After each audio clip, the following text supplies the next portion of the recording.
Ok, le message de ce soir, c'est le Fils de l'homme est Dieu. Le Fils de l'homme est Dieu. Est-ce que vous vous rappelez du message d'hier soir? C'était le Fils de Dieu et homme. Et pour dire le Fils de Dieu et homme, ce n'est pas quelque chose que nous avons inventé. Ni ce n'est pas notre opinion aussi. C'est dans la Bible que nous avons retrouvé que le Fils de Dieu est homme. Nous avons défini, quand la Bible parle Fils de Dieu, il y a 3 catégories d'êtres qui peuvent être Fils de Dieu. C'est les anges, c'est les hommes fidèles à Dieu, c'est les rois d'Israël qui sont loin. Lorsqu'ils sont loin, ils ont reçu le Saint-Esprit, ils sont devenus fils de Dieu, ils sont là pour une mission et ils représentent Dieu auprès du peuple. Et chaque roi loin était fils de Dieu. Et quand les rois sont loin, cela veut dire que fiole d'huile sur la tête et à l'instant même le roi reçoit l'Esprit Saint. Et au moment du baptême, Jésus a reçu le Saint-Esprit. Amen. Et c'est après son baptême, on parle de Jésus comme Messie, comme moi, on l'identifie comme Messie, comme moi, comme Fils de Dieu. Et le Fils de Dieu, c'est le roi d'Israël. Le roi d'Israël est Fils de Dieu. Mais les Juifs étaient confus parce que Jésus, comme Fils de Dieu, n'est pas seulement roi d'Israël. Il va encore plus loin. Il est roi de toutes les nations de la terre. Il est roi dans le ciel. Il est roi sur la terre. Et c'est pourquoi le Fils de Dieu est Dieu et le Fils de Dieu est le Fils de l'homme. Amen. Là, peut-être c'est un peu corsé pour vous. C'est pour vous faire comprendre que le Fils de Dieu est homme dans sa mission, le plan de la rédemption, dans sa mission par rapport à Israël. Et le Fils de Dieu, qui est aussi Fils de l'homme, c'est en tant que Fils de l'homme, surtout il est Dieu. Et ce qui est très intéressant, vous pouvez relire vos Bibles, relire l'Évangile, vous allez voir, ce sont les autres qui appellent Jésus Fils de Dieu. Amen. Mais Jésus lui-même, pour s'identifier, il s'identifie comme Fils de l'homme. Ça demande d'étudier et de rentrer en profondeur. Ce soir, le Fils de l'homme est Dieu.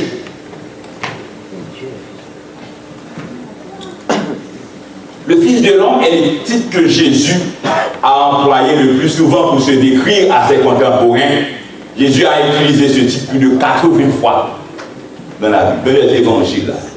Jésus lui-même, pour s'identifier, il a utilisé le titre Fils de l'homme plus de 80 fois. Apparemment, il est le seul à avoir utilisé cette expression mystérieuse dans l'Évangile. C'est-à-dire, les autres n'appellent pas Jésus Fils de l'homme. C'est Jésus lui-même qui s'identifie comme Fils de l'homme. Par cette dénomination, Jésus voulait affirmer à ses disciples sa double origine divine et humaine. Amen. Ce qui très souvent confond les gens, particulièrement les autres grandes religions monothéistes. Le Fils de l'homme n'est pas un fils d'homme. Il est aussi Dieu. Dans une lecture superficielle, ou peut-être profane, si on n'en a pas en profondeur, quand nous disons Fils de l'homme, nous avons en tête Jésus homme. C'est pas ça? Moi aussi je pensais ainsi avant. Quand on dit Fils de l'homme, nous avons en tête Jésus homme. Comme quand on dit Fils de Dieu, nous avons en tête Jésus Dieu. C'est que Jésus est toujours Dieu, toujours homme, mais dans le plan de la rédemption, en position de Fils de Dieu, il est homme, il est Messie, il est roi, et en position de Fils de l'homme, il est Dieu. Et c'est ce que nous allons voir. Mais sans oublier, il est toujours Dieu, il est toujours homme, et 100% Dieu, 100% homme. La seule chose, en se dépouillant pour se faire homme, pour devenir fils, il a mis de côté sa gloire. Amen. Le Jésus qui était sur terre, ce n'était pas le Dieu de gloire. C'est après sa résurrection et son ascension qu'il a repris sa gloire.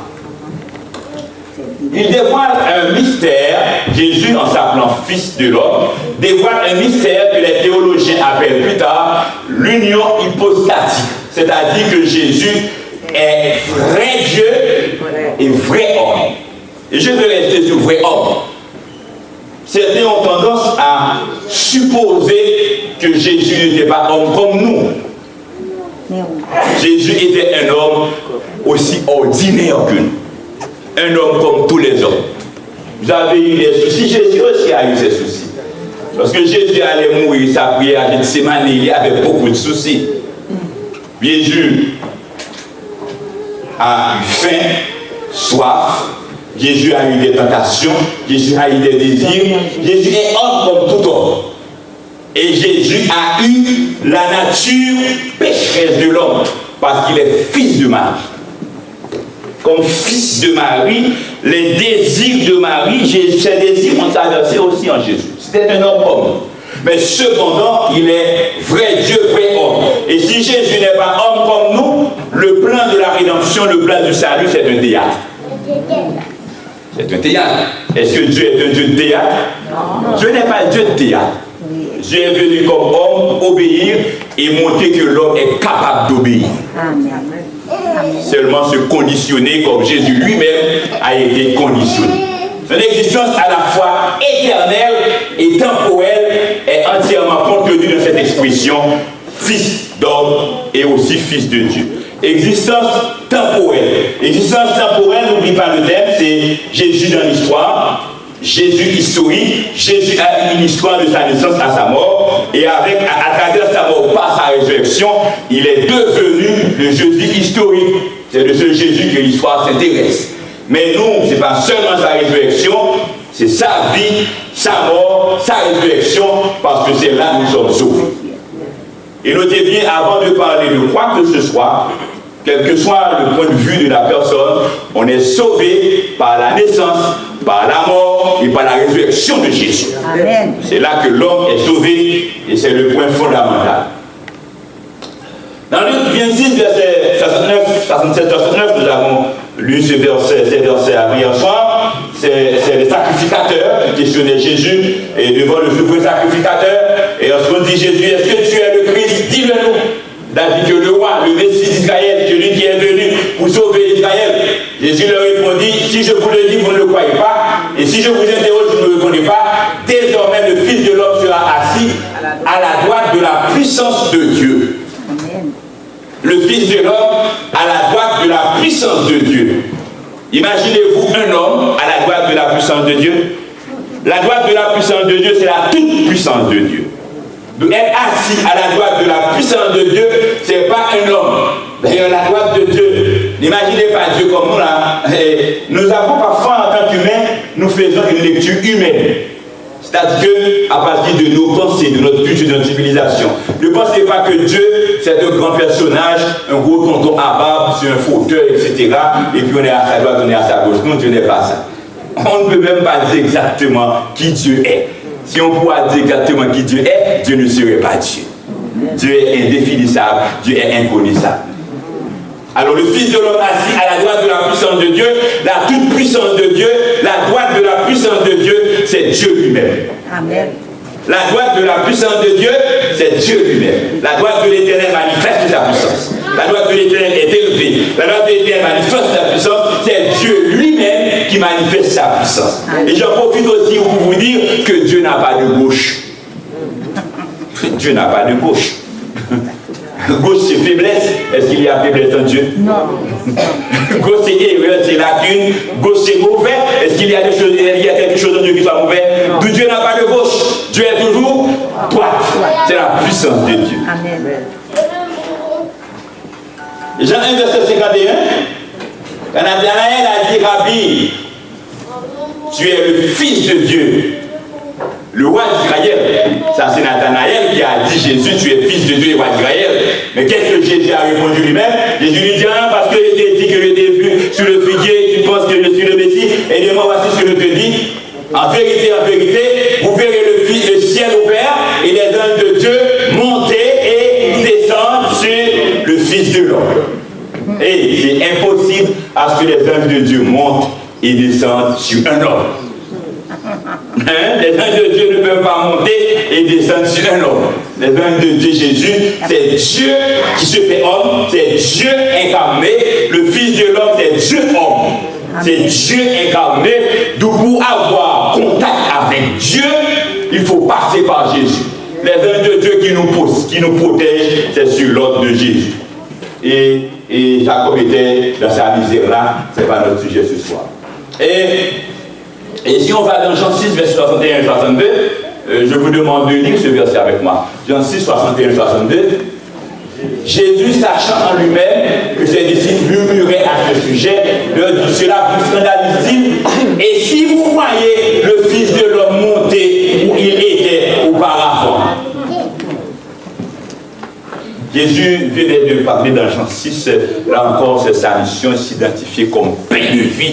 Il est source de vie, il faut manger sa chair et boire son sang pour avoir la vie. Et si on ne se nourrit pas de Jésus, on n'a pas la vie. Alors les Juifs, là, les disciples, là, un peu limités, ne comprennent pas, et puis ils sont scandalisés. Il y a murmure, mais qu'est-ce qu'il dit comme ça? On comprend pas ce qu'il dit. Il dit: cela vous scandalise, mais écoutez, et si vous voyez le Fils de l'homme monter où il était auparavant. Où était-il auparavant? Au ciel. Est-ce qu'il y a des hommes dans le ciel? Non. Le ciel, c'est pas la place des hommes. C'est la terre. Il était auparavant au ciel. Où vient-il? D'où vient-il? Il vient du ciel. Il est céleste. C'est la terre qui est faite pour l'homme. Je vous invite à suivre la série. Nous allons venir sur ces sujets, sur la question de l'homme au ciel. Et Jean 3, verset 12, 13, dans son dialogue avec Nicodème, et parler de si quelqu'un de nouveau, etc. Et puis, Nicodème n'a pas compris. Nicodème, docteur de la loi, et c'est pourquoi j'invite tout le monde à être sage et humble en matière de la parole de Dieu. Ne pensez jamais que vous connaissez tout de Dieu. Si vous pensez que vous connaissez tout de Dieu, vous ne connaissez rien de Dieu. Parce qu'on ne peut pas connaître grand-chose de Dieu. C'est à Dieu de nous révéler le peu qui soit nécessaire pour notre salut. Alors, Nicodème, le docteur d'Israël, lui, malgré les préjugés là, il a fini par découvrir que Jésus est le Messie, venu des nues pour voir Jésus. Mais l'important, c'est qu'à un certain moment, dans Jean 3, verset 12, 13, Jésus a dit: Nicodème, si vous ne croyez pas quand je vous ai parlé des choses terrestres, comment croirez-vous quand je vous parlerai des choses célestes? Disons ensemble, verset 13. Personne n'est monté au ciel si ce n'est celui qui est descendu du ciel, le Fils de l'homme qui est dans le ciel. Le Fils de l'homme qui est dans le ciel. La maison du Fils de l'homme est où? Dans le ciel. Et là, il y a beaucoup de débats autour de ce verset, mais Jésus parle ici du plan de la rédemption en matière de salut, pour le salut des hommes. C'est Jésus qui est du ciel, et s'il y a quelqu'un qui est monté au ciel, qui a été au ciel, personne n'a été au ciel. Et sauf Jésus, Fils de l'homme qui vient du ciel et qui va remonter au ciel. D'où sa demeure est dans le ciel. Et puisque sa demeure est dans le ciel, je l'avais dit que, et notez bien, c'est lui qui utilise toujours l'expression Fils de l'homme, ce n'est pas les autres. Et quand Jésus s'identifie comme Fils de l'homme, c'est Dieu incarné, Dieu qui se fait homme, d'où le Fils de l'homme est Dieu. Maintenant, nous allons plus loin. La semaine dernière, pour comprendre le Fils de Dieu et homme, c'est l'Ancien Testament. Et là encore, c'est très important. On ne peut pas comprendre le Nouveau Testament sans l'Ancien Testament. Amen. Alors, est-ce que c'est pas l'inverse que je dois dire? Les deux. En fait, c'est les deux. Mais ce que je veux dire exactement, c'est l'Ancien Testament. Autant que le Nouveau Testament explique l'Ancien Testament explique le Nouveau Testament. Pour comprendre que le Fils de Dieu est homme, nous avons retourné dans l'Ancien et voir depuis Samuel comment que quand le roi est loin, il est Fils de Dieu, ce que signifie Messie, Christos, etc. Nous n'allons pas reprêcher encore ce que nous avons vu avant hier, malheureusement pour ceux qui n'étaient pas là, mais cependant, le Messie, Christos, est Fils de Dieu. Eh bien, c'est le Messie pour Israël, c'est le Messie pour la terre, c'est là toute la différence. Ce n'est pas seulement le Messie d'un peuple, c'est le Messie universel, c'est le Messie pour toute la terre. Jésus est venu pour que tout le monde soit sauvé.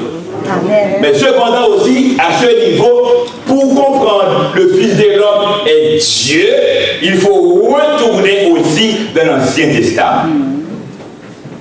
Le Fils de l'homme est souvent compris comme faisant référence à l'humanité de Christ, comme nous avons dit tantôt. Il semble que ce titre fait référence à la divinité du Messie, non à son humanité, et c'est l'Ancien Testament qui va nous éclairer sur le sens de ce titre.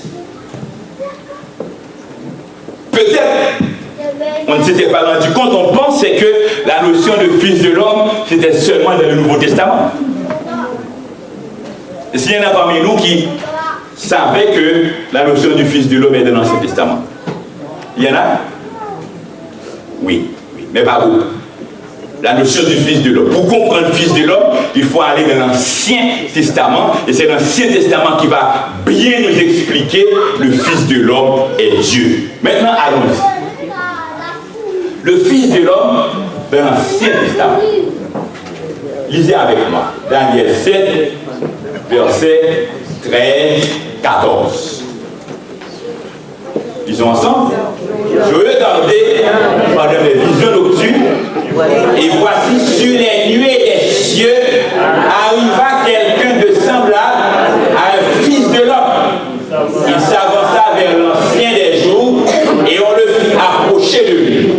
On lui donna la domination, la gloire et le règne, et tous les peuples, les nations et les hommes de toute langue le servirent. Sa domination est une domination éternelle qui ne passera point, et son règne ne sera jamais détruit. Amen. Amen. Daniel est dans une vision. C'est près de 500 à 600 années avant Jésus. Je n'étais pas encore là lorsque Daniel, dans sa vision, a vu le Fils de l'homme. Lorsqu'on parle de vision, ce n'est pas forcément ce qui a eu lieu, c'est possible aussi, et c'est très souvent ce qui va avoir lieu, et que Dieu donne la révélation. Et cette vision même concerne le jugement dernier, la fin de l'histoire de l'humanité. Et dans cette vision, qu'est-ce que Daniel a vu? Il a vu sur les nuées des cieux. C'est où Daniel a vu le Fils de l'homme? Sur les nuées des cieux. Et je vous demande de souligner les nuées des cieux. Les nuées des cieux. Il a vu quelqu'un semblable à un fils de l'homme. Daniel a vu le Fils de l'homme sur les nuées des cieux et qui s'approcha vers l'ancien des jours. Nous allons retourner dans ce chapitre encore pour parler du jugement dernier.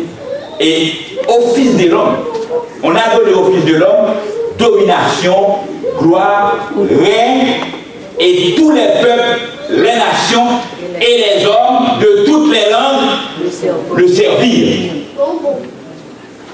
Entre vous et moi, est-ce que cette position, c'est une position d'homme ou une position de Dieu? De Dieu. Alors, quel est l'homme, on peut dire, qui a règne, domination et gloire sur tous les peuples de la terre? Jésus. Toutes les nations. Et puis encore, il faut aller plus loin, sa domination est une domination éternelle. Quel homme qui peut avoir une domination éternelle? Les rois, les princes passent. Hitler a passé, Napoléon a passé. Tous les grands rois là. Si on est président, on est fier, etc., on fait, etc., on est orgueilleux, autosuffisant, on pense qu'on est maître de la terre, on se trompe grandement. Et même Satan, le royaume de Satan n'est pas éternel. Et c'est parce que Jésus est venu pour détruire le royaume de Satan. Amen. Et nous placer dans le royaume de Dieu. Amen. Et puisque le Fils de l'homme a domination, règne éternel qui ne passera point et son règne ne sera jamais détruit, je l'avais dire que bien avant l'existence de Jésus en tant qu'homme, dans le plan de la rédemption, le grand plan de Dieu pour nous sauver, le Fils de l'homme était déjà roi éternel. Le Fils de l'homme existait avant que Jésus soit né du sein de Marie. Amen. Parce que dans la guerre, le Fils de l'homme est sur les nuées des cieux et il reçoit domination, règne, gloire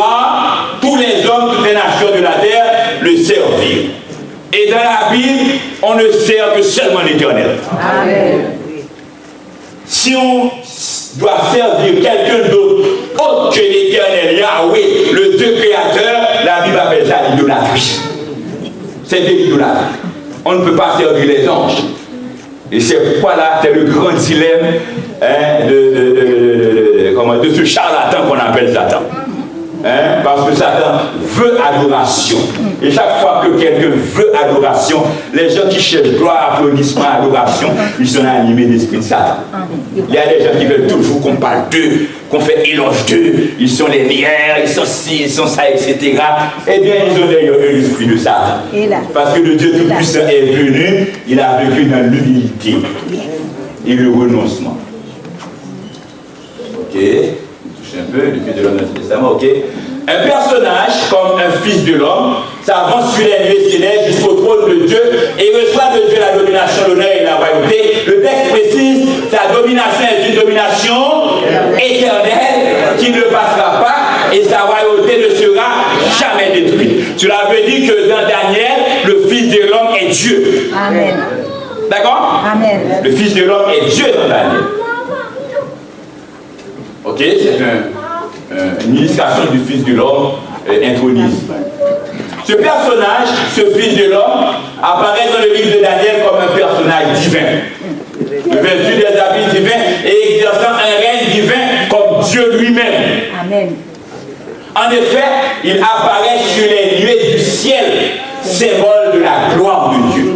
Soulignez ça, les nuées du ciel dans la Bible, c'est symbole de la gloire de Dieu. Amen. Le Fils de l'homme apparaît sur les nuées des cieux et avant de l'ancien des jours. Et lorsqu'on parle des nuées des cieux, c'est la gloire de Dieu. En effet, il apparaît sur les nuées du ciel, symbole de la gloire de Dieu, dans l'histoire d'Israël. Quand Dieu a manifesté sa gloire et sa présence à son peuple, il l'a fait par la nuée. La gloire de Dieu, je parle de Yahweh, le grand Dieu créateur, le grand Dieu tout-puissant. La gloire de Dieu se manifeste au milieu de son peuple. Quand Dieu veut manifester sa gloire au milieu de son peuple, Dieu le fait par la nuée. À chaque fois que vous voyez la nuée, sachez que la gloire de Dieu est dans le ciel.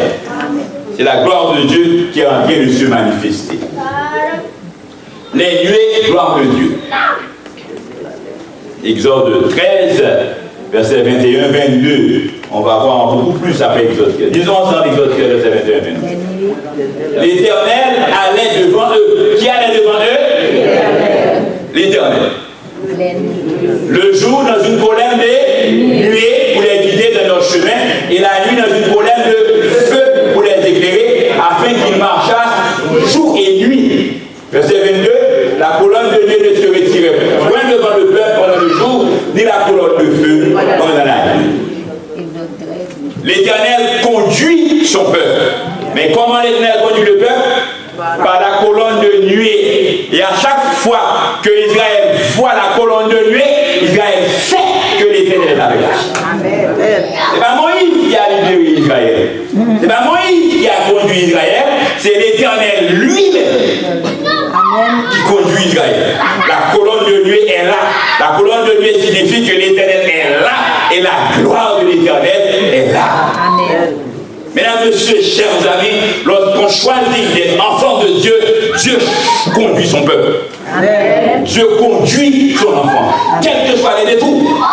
Il peut y avoir une nuit, mais pendant la nuit, la colonne de feu sera là. Amen. Pendant le jour, la colonne de nuée, pendant la nuit, la colonne de feu, un fait est certain, quelles que soient les circonstances, Dieu conduit son peuple. Amen. Rassurez-vous que vous êtes enfant de Dieu, vous faites partie du peuple de Dieu. Amen. Mais continuons avec nuée, qui symbole de la gloire de Dieu, qui représente la gloire de Dieu. N'oubliez pas que le Fils de l'homme de Daniel avance sur les nuées des cieux. Domination, règne, autorité pour l'éternité. Et là, on est en train de voir comment l'Éternel des armées est dans les nuées.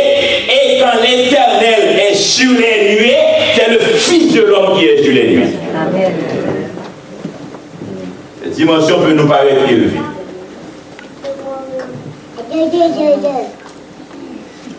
Exode 17, verset 10, disons ensemble. Et tandis qu'Aaron parlait à toute l'assemblée des enfants d'Israël, ils se tournèrent du côté du désert, et voici la gloire de l'Éternel parut dans la nuée. Et c'est pourquoi que le Fils de l'homme est en mesure de recevoir adoration, gloire, son règne éternel, parce que lorsqu'on parle de nuée signifie la gloire de l'Éternel. Et vous savez que l'Éternel ne partage pas sa gloire à quiconque. Hein? Quand il s'agit de gloire de l'Éternel, c'est l'Éternel lui-même. D'où le Fils de l'homme, c'est l'Éternel lui-même qui se fait homme. Amen. Lisez 1 roi, j'ai oublié de mettre un, c'est 1 roi 8, verset 10-11. C'est la dédicace du temple de Salomon. Qu'est-ce qui est arrivé? Au moment où les sacrificateurs sortis du lieu saint, la nuée remplit la maison de l'Éternel. Les sacrificateurs ne peuvent pas y rester pour faire le service à cause de la nuée, car la gloire de l'Éternel remplissait la maison de l'Éternel. Le Fils de l'homme est sur les nuées. Mais les nuées, c'est quoi? C'est la gloire de l'Éternel. Et Dieu conduit son peuple par la nuée. Et lorsque cette colonne de nuée est avec le peuple de Dieu, c'est toute la puissance de Dieu qui conduit le peuple de Dieu. Amen. Amen. Les sacrificateurs ne pouvaient pas rester lors de la dédicace du temple. Il n'y a pas eu un sanctuaire, j'en ai dit au milieu d'eux, parce que la nuée remplissait le temple. Cela veut dire que l'Éternel est présent dans le temple. C'est le même verset? Oui, c'est ça. Et nous continuons. Maintenant, allons dans Exode 19, verset 16-18. Nous allons voir la proclamation. Alors, la proclamation des 10 commandements, c'est Exode 20. Maintenant, Exode 19, c'est avant la proclamation, les événements qui précèdent la proclamation des 10 commandements. Et je vous demande de porter une attention soutenue à ce niveau. Parce que regarde, Exode 9, verset 16, regarde ce qui est dit. Le 3e jour au matin, il y eut des tonnerres, des éclairs et une épaisse nuée sur la montagne. Avant de continuer, la nuée sur la montagne signifie quoi? La gloire de l'Éternel. Et la nuée sur la montagne signifie que l'Éternel est présent. Et je vais vous poser une question, vous allez répondre selon vous-même. Tandis que la nuée est là, la gloire de l'Éternel est là, l'Éternel est présent. Où est le Fils de l'homme? Réfléchissez. N'allez pas trop vite. Et sur la montagne, la proclamation des 10 commandements, la nuée sur la montagne, c'est la gloire de l'Éternel, symbole de la présence de l'Éternel. Mais le Fils de l'homme vient sur les lieux des cieux. Oui, et la question, vous répondez maintenant, mais nous allons répondre avec la Bible à la fin du message. Vous voyez, l'Éternel sur les nuées, symbole de la présence de l'Éternel sur le mont Sinaï. Mais où est le Fils de l'homme? On va voir ça plus loin. Et la montagne de Sinaï était en fumée parce que l'Éternel y était descendu au milieu du feu. Et c'est magnifique et merveilleux. C'est terrible. C'est l'Éternel lui-même. Le Dieu de gloire. Le Dieu tout-puissant. Le Dieu redoutable. Le Dieu maître du ciel et de la terre. Le Dieu qui n'est pas comparable. Il est descendu lui-même sur le mont Sinaï pour la proclamation des 10 commandements. Amen. Mais je souligne la nuée. Parce que notez bien, restons dans notre sujet. C'est le Fils de l'homme est Dieu.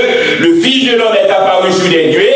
Et à chaque fois qu'on voit nuée, c'est la gloire de l'Éternel. Et à travers les nuées, on va rencontrer le Fils de l'homme. Et je n'ai pas besoin de vous parler trop du Nouveau Testament. Il va revenir sur les nuées des cieux. Il est monté, on a vu les nuées. Toujours les nuées caractérisent la présence du Fils de l'homme. Ce n'est pas seulement dans le Nouveau Testament. Et ce Fils de l'homme que les nuées caractérisent sa présence, ce n'est pas un homme, mais c'est Dieu homme. Amen. C'est l'incarnation du Dieu tout-puissant pour sauver l'homme. Amen. Et c'est pas fini encore. Non seulement la montagne était tout en fumée, l'Éternel était descendu. Ça c'est sur la montagne de Sinaï, c'est une illustration. Le peuple disait à Moïse, c'est trop fort pour nous. Essayez de monter vous-même. Et même Moïse a eu peur. On peut en parler. Mais lisons les versets 18-19, lisons ensemble. Cette fumée s'élevait comme la fumée d'une fournaise et toute la montagne tremblait avec violence. Le son de la trompette retentissait de plus en plus fortement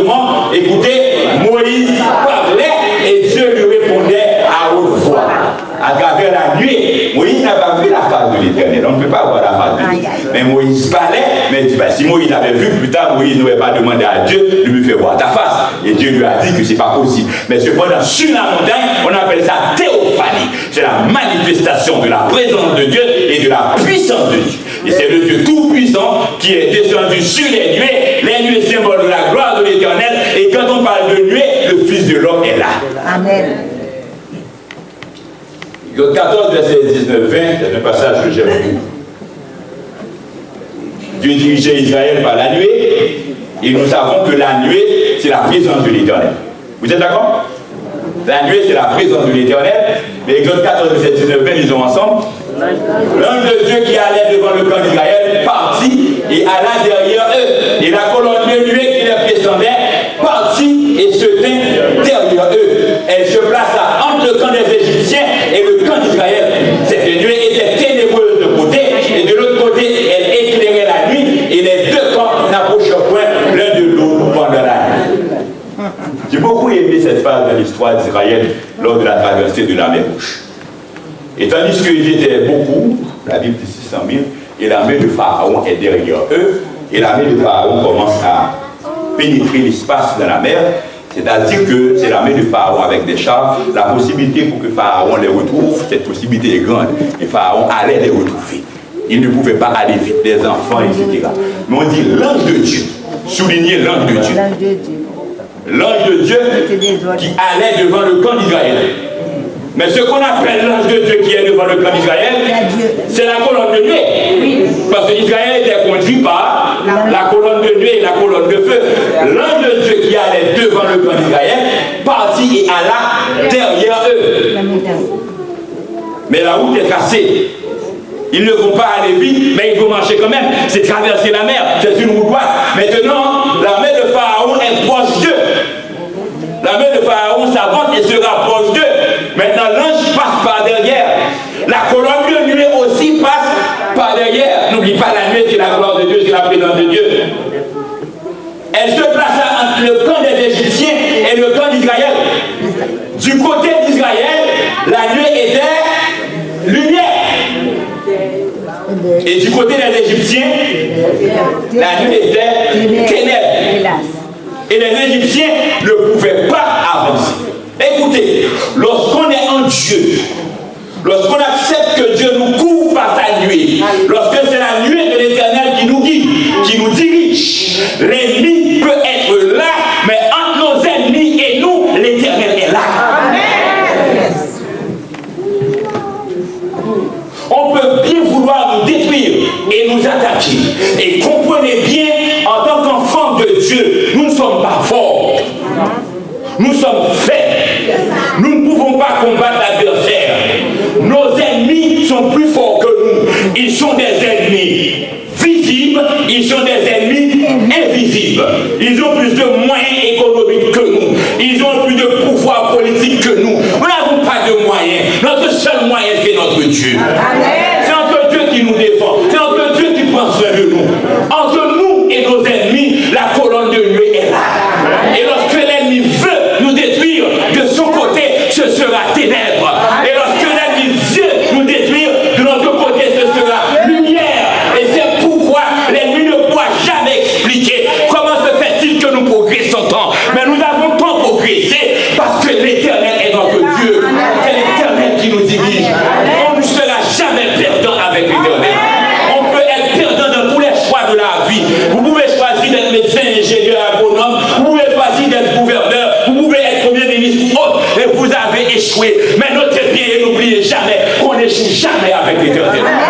La priorité des priorités, c'est de chercher Dieu. Et l'évangile que Dieu m'ordonne de prêcher, ce n'est pas l'évangile pour que vous deveniez adventiste. Je serais très content à ce que tout le monde soit adventiste. Mais pas adventiste de la routine, c'est rencontrer l'Éternel. C'est servir Dieu. C'est dirigé par la colonne de nuée. C'est pas toi qui mènes ta vie. Dans ta vie, sur ton chemin, il y a lumière. Parce que c'est Dieu qui te dirige. Mais si vous êtes dans l'église adventiste, vous menez une vie de ténèbres. Je ne veux pas parler de ténèbres. Vous connaissez les ténèbres de la vie. Vous connaissez les ténèbres de votre vie. C'est peine perdue. Laissez à Dieu de diriger votre vie. La colonne de nuée est là.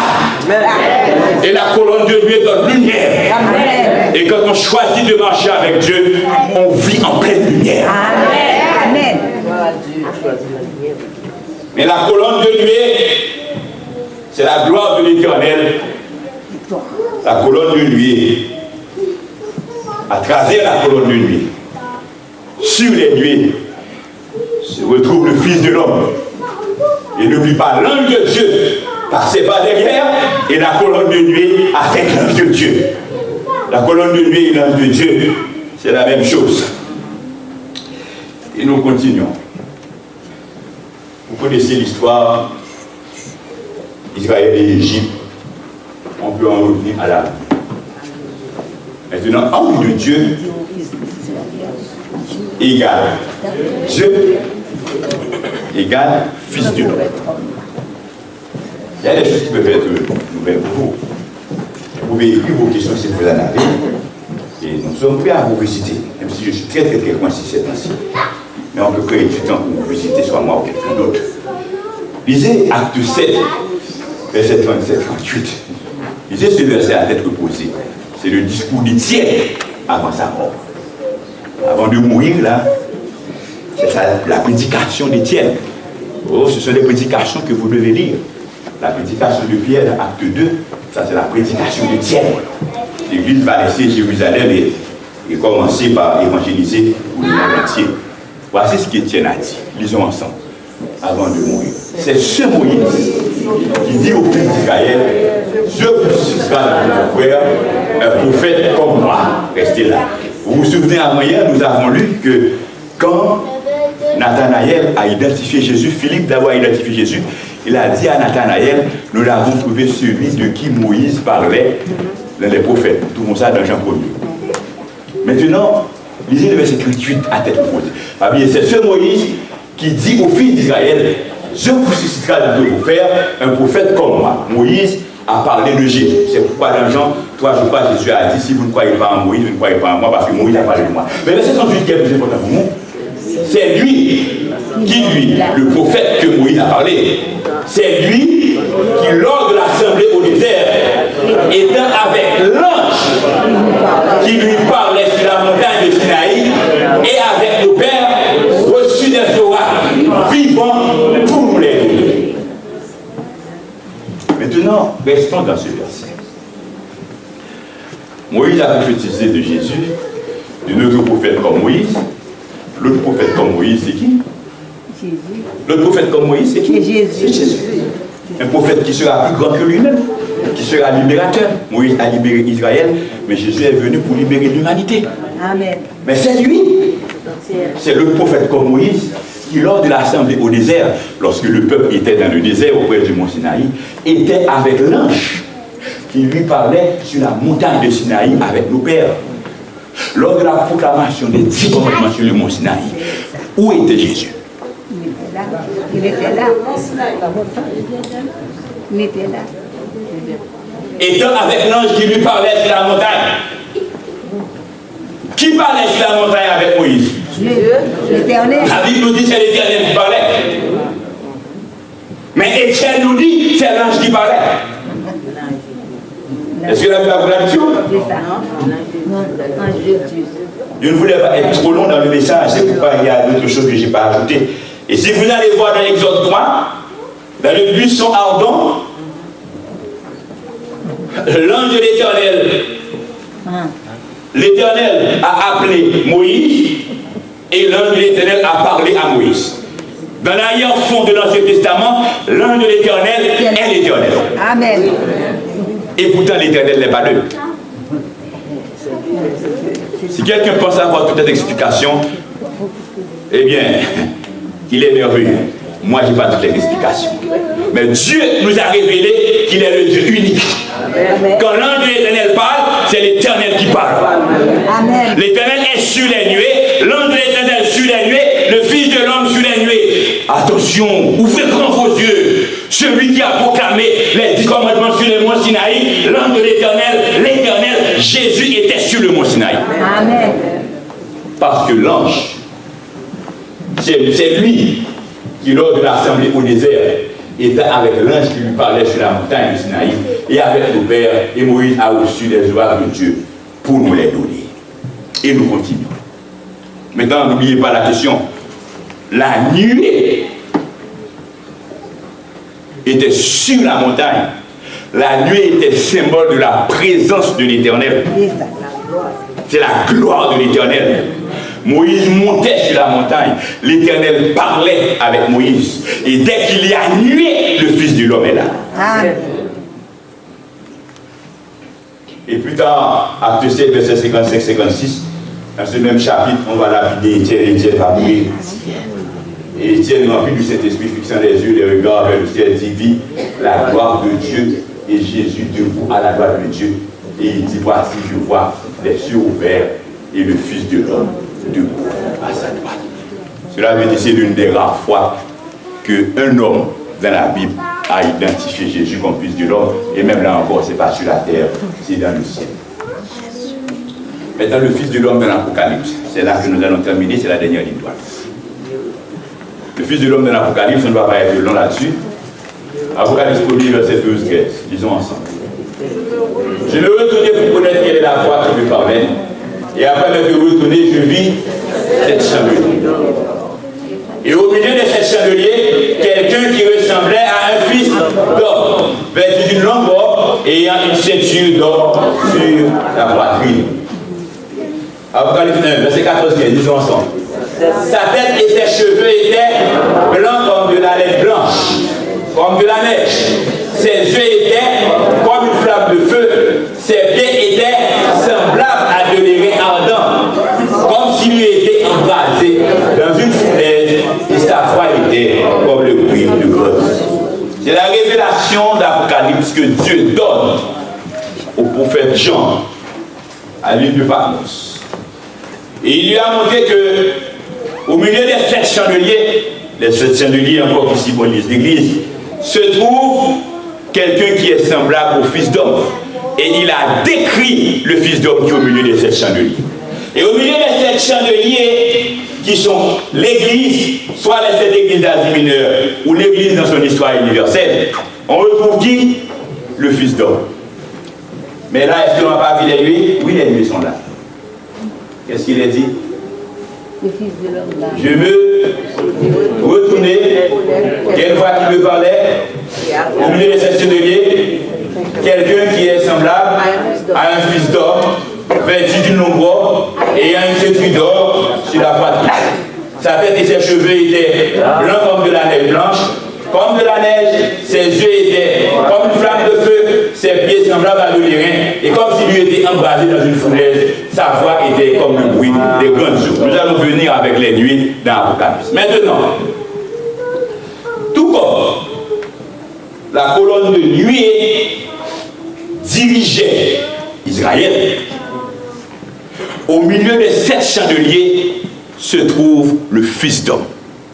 Et les 7 chandeliers, c'est l'Église. C'est l'Église universelle. C'est l'Église de tous les temps. C'est pour vous rassurer. Quels que soient les détours de l'Église, Jésus est au milieu de son Église. Amen. Et c'est pourquoi, fais de votre mieux, fais de ton mieux, pour que vous, personnellement, rassure-toi que tu es dans l'Église de Jésus-Christ. Amen. Parce que Jésus est au milieu de son Église. Amen.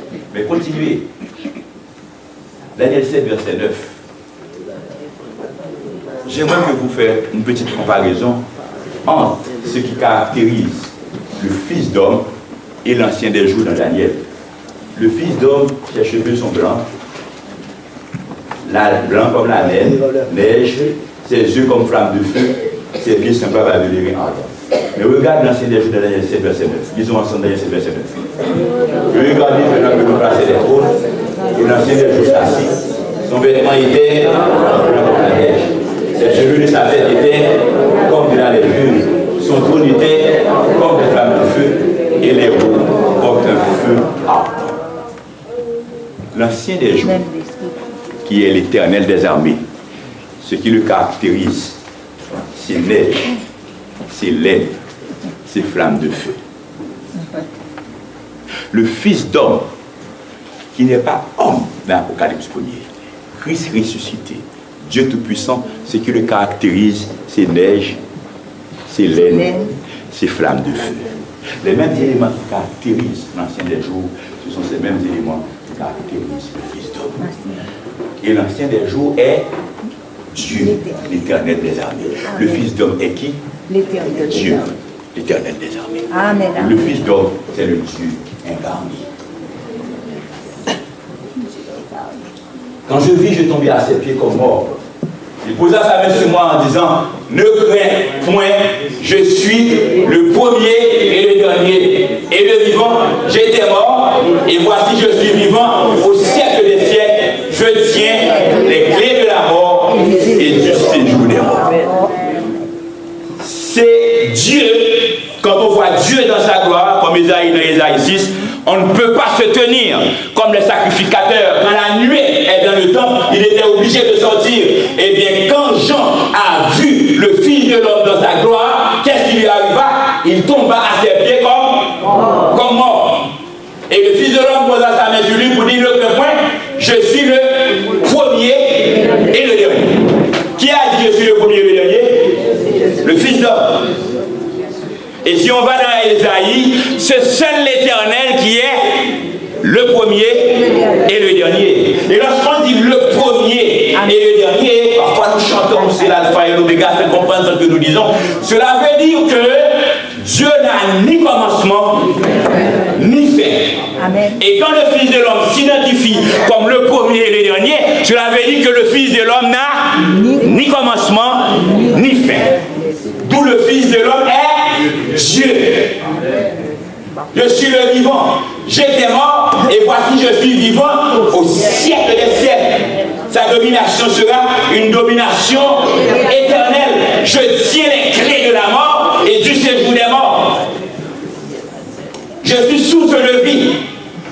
Et seul le Fils de l'homme, seul Dieu a les clés de la mort et le séjour des morts. Amen. Satan ne peut pas avoir les clés de la mort. Non seulement Satan est une créature, mais notez bien, bientôt Satan va mourir. Amen.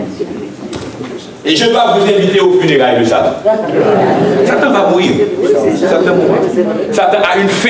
Et dès qu'on parle de la fin de Satan, c'est sa mort. Mais le Fils de l'homme, et j'aime beaucoup, quand je lis ce verset, ça me rappelle dans Jean 10, quand Jésus dit, j'ai le pouvoir de donner ma vie et de la reprendre. Amen. Quel homme peut donner sa vie et la reprendre? Seul Dieu qui est source de vie. L'évangile est écrit. Après, il y a le verset 7-8. Et le seul verset qui va parler du retour de Jésus, parce que je sais que vous connaissez ces choses. Et si vous ne les connaissez pas, nous sommes prêts à étudier avec vous. Qu'est-ce qu'il est dit? Voici, il vient avec les nuées et tout un le verra. Même ceux qui l'ont placé et tous les tribus de la terre se lamentent à cause de lui. Oui, amen. Lisons sur le verset 8. Je suis l'alpha et l'oméga, si le Seigneur Dieu, celui qui est, qui était et qui vient, le Tout-Puissant. Qui est l'alpha et l'oméga? Qui est le premier et le dernier? Qui a les clés de la mort et du séjour des morts? Qui est vivant pour le siècle des siècles? Jésus revient, frères et sœurs. Amen. Le dernier slide pour terminer, la conclusion, on va se concentrer pour finir et après nous allons prier. Lisez avec moi. Quand Dieu a voulu parler de l'homme, il a choisi une histoire. Il a utilisé l'expression évoquant sa divinité, Fils de Dieu, et que quand il a voulu parler de la divinité de son roi Messie, il a utilisé une expression évoquant l'humanité, Fils de l'homme. Il y a un va-et-vient là. Quand on parle du Messie roi, n'oublie pas, le Messie qui est roi, est un homme en Israël. Et il est appelé Fils de Dieu. Quand Dieu a voulu parler de son Messie roi, un terme est utilisé pour dire Fils de Dieu. On pense que c'est sa divinité, mais de préférence c'est son humanité en tant que roi d'Israël. Mais quand on utilise Fils de l'homme, en ce moment, on parle de ce Messie roi qui est Dieu de sa divinité. Ces deux expressions ont pour point commun l'idée de royauté. Le Fils de l'homme est roi, le Fils de Dieu est roi. Le Fils de Dieu est roi, le roi d'Israël est Fils de Dieu. Amen. Le Fils de l'homme est roi parce que dans Daniel 7, le Fils de l'homme qui va rencontrer dans les jours sur les nuées, Dieu dit qu'il est roi de toutes les nations, de tous les peuples, et son royaume est un royaume éternel. D'où la royauté du Fils de l'homme, c'est une royauté éternelle. C'est une royauté qui n'a pas de fin. Nous ces deux expressions ont pour point commun l'idée de royauté. Le Fils de Dieu est le roi sur les nations. Somme 2, verset 8. Vous pouvez aller lire sur 2, verset 8. Le Fils de Dieu est roi sur les nations comme moi. Et le Fils de l'homme est un roi éternel. Daniel 7, verset 14.